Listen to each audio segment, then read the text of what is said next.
Quotidien, enquête. 83% des Françaises, avant de se maquiller, appliquent une crème hydratante. Pourquoi ce geste est-il indispensable? Pour le comprendre, Mac Lesguy a rendez-vous chez un spécialiste de la cosmétique naturelle avec Anne Vosselin, ingénieure chimiste. Bonjour Anne. Bonjour Mac. Enchanté. Anne, pourquoi dit-on qu'il faut s'hydrater la peau tous les jours? La peau n'est pas assez grande pour s'hydrater toute seule?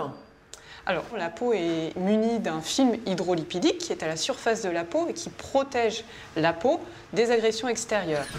Ce film hydrolipidique est une barrière naturelle composée de gras et d'eau. Mais au fil de la journée, il a tendance à s'atténuer. Et sans cette protection, l'eau qui constitue 80% de la peau peut s'évaporer. La peau devient alors sèche et rugueuse. En appliquant une crème hydratante, on reconstitue en surface la couche de gras et d'eau, ce qui permet la diffusion de l'eau en profondeur. Donc cette crème doit contenir de l'eau, hydro, et un corps gras pour le côté lipidique, c'est bien ça? Exactement. D'ailleurs, on va pouvoir en fabriquer une. Là, dans ce laboratoire? Eh oui. Ce laboratoire, ouvert au public, est l'un des seuls en France où l'on peut fabriquer soi-même ses cosmétiques. La blouse de chimiste est de rigueur. Pour faire une crème hydratante, il faut toujours de l'eau et de l'huile. Chacun le sait, ça se mélange pas. Et non, ce n'est pas miscible. Donc on met un émulsifiant. L'émulsifiant dans la mayonnaise, c'est l'œuf. Tout à fait. Et là, qu'est-ce que c'est? Donc là, c'est un émulsifiant qui est à la fois hydrophile d'un côté, donc qui aime l'eau, et de l'autre côté, qui est plutôt lipophile, donc qui aime l'huile. C'est ce qui va permettre vraiment à l'eau et l'huile de se mélanger ensemble. C'est ça. Et oui, vous allez voir que c'est aussi facile que de monter une mayonnaise. On ajoute l'émulsifiant dans l'huile. Puis on chauffe les deux bols séparément à 70 degrés. Lorsque l'émulsifiant a fondu dans l'huile, on mélange l'eau et l'huile. Mac, c'est le moment d'agiter vigoureusement.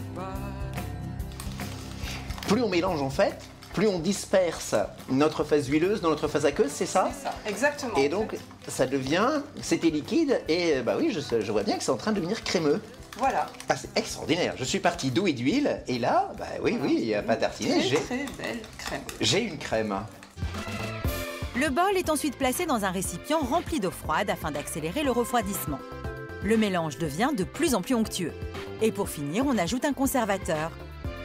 Donc 10 gouttes de conservateur pour éviter attaque des bactéries, des moisissures, etc. Exactement. Stabiliser notre crème. 10 gouttes. Alors, Bon, maintenant, il n'y a plus qu'à l'appliquer. mais est-ce qu'elle est prête à l'emploi là? Oui. Vous pouvez d'ailleurs la tester.